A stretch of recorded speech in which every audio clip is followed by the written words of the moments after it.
पंचवटी का छल और जटायु का बलिदान।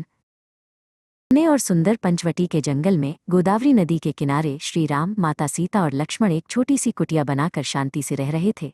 चारों ओर हरियाली थी, पक्षी चहचहा रहे थे और फूल खिले थे। राम और सीता प्रकृति की सुंदरता का आनंद ले रहे थे, बिना ये जाने कि एक बड़ा संकट आने वाला है। अचानक सीता की नज़र एक अद्भुत हिरण पर पड़ी। वो हिरण साधारण नहीं था, उसका शरीर सोने की तरह चमक रहा था और उस पर चांदी जैसी बिंदियां थीं। ये वास्तव में रावण का मामा मारीच था, जिसने छल करने के लिए ये रूप धरा था। सीता उस हिरण की सुंदरता पर मोहित हो गईं और उन्होंने राम से उसे पकड़ने का आग्रह किया। सीता की इच्छा पूरी करने के लिए राम धनुष बाण लेकर उस सुनहरे हिरण के पीछे चल दिए। उन्होंने लक्ष्मण को कुटिया में रहकर सीता की रक्षा करने का आदेश दिया। हिरण बहुत तेज था और वह राम को छलते हुए जंगल के बहुत भीतर ले गया।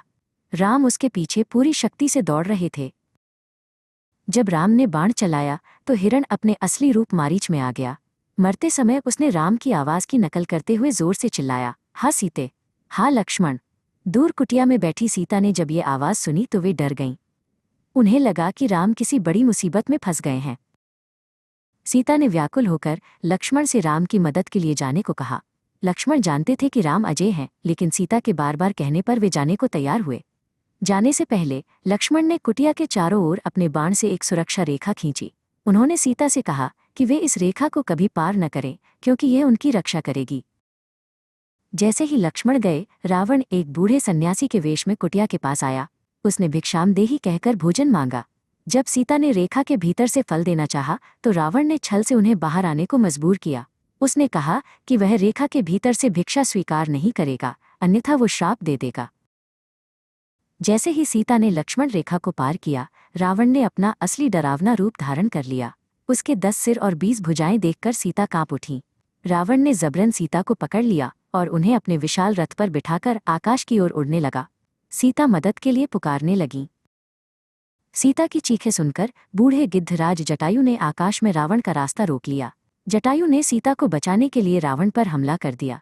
जटायु ने रावण के रथ को काफी चोट पहुंचाई, लेकिन रावण ने अपनी तलवार से जटायु के पंख काट दिए। घायल जटायु जमीन पर गिर पड़े।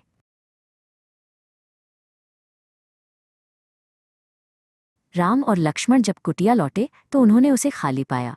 सीता कहीं नहीं थी और कुटिया का सारा सामान बिखरा हुआ था। राम विलाप करने लगे और जंगल के हर जीव से सीता का पता पूछने लगे। वे सीता को ढूंढते हुए दक्षिण की ओर बढ़े, जहां उनकी उम्मीदें टूटने लगी थीं।